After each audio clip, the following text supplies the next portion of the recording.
El Museo de Aeronáutica y Astronáutica de España es uno de los museos más particulares de los que se encuentran en la capital.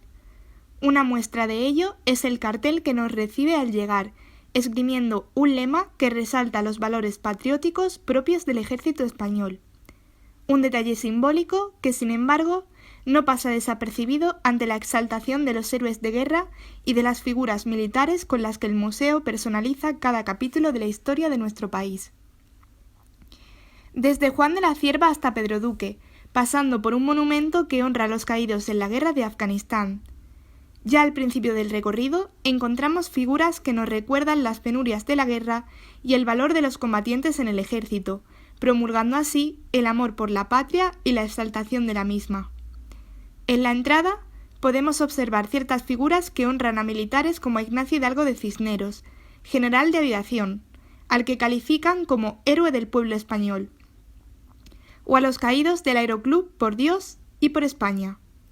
En la primera nave del recorrido, un guiño a la monarquía se nos presenta con un retrato del rey Felipe VI, acompañado de una maqueta que escenifica el famoso desfile militar que acompaña al Día de la Hispanidad.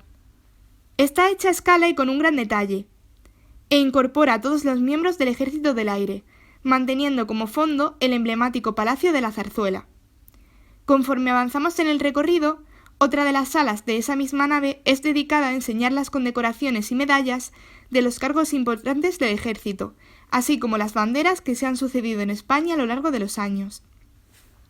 Una enorme exposición de retratos decora todo el interior, mostrándonos las caras de las figuras más relevantes de la aviación del siglo XX. Más tarde, se nos presenta una sala dedicada al colonialismo de África, trasladándonos de lleno a uno de los famosos bloqueos de la guerra contra Marruecos. Además de los aviones de guerra, en esta zona podemos observar reliquias como la representación de la enfermería, las tiendas de campaña propias de los campamentos militares y las figuras relevantes de la contienda. En el segundo y tercer hangar podemos encontrar una colección de maquetas y mecanismos que, aunque mucho menos, también incluyen los símbolos de patriotismo que se reparten por todo el centro. Las maquetas escenifican momentos cotidianos castrenses, que mediante la muestra de algunos de los más impactantes diseños aeronáuticos del pasado, nos transportan al inicio de la aviación, donde los pioneros realizaban sus primeros vuelos. Así, podemos ver los primeros dirigibles utilizados por las tropas españolas durante la Guerra de África, para el transporte de armas y el arrastre de mercancías por tierra. De difícil manipulación, no eran aptos para transportar tripulantes. Esto cambia con el dirigible España, que era tripulado por 2 hombres y que entró en funcionamiento en 1913, con la finalidad del avistamiento de tropas enemigas y algunas funciones de artillería. A lo largo de la visita de este hangar, también podemos encontrar mapas cartografiados por posicionamiento de balizas. Estos mapas permitieron establecer las técnicas de combate modernas, calculando el posicionamiento adecuado de las aeronaves y mejorando las instrucciones que recibían los pilotos para la correcta localización de los objetivos. Un poco después, entramos en una zona que nos enseña los radares de los años 60. La incorporación en los propios aviones de los sistemas de radar modernos dieron comienzo a la era de las máquinas de guerra autónomas, capaces de posicionar objetivos por sí mismas. En el cuarto hangar, volvemos a vislumbrar un reconocimiento a la figura de Juan de la Cierva.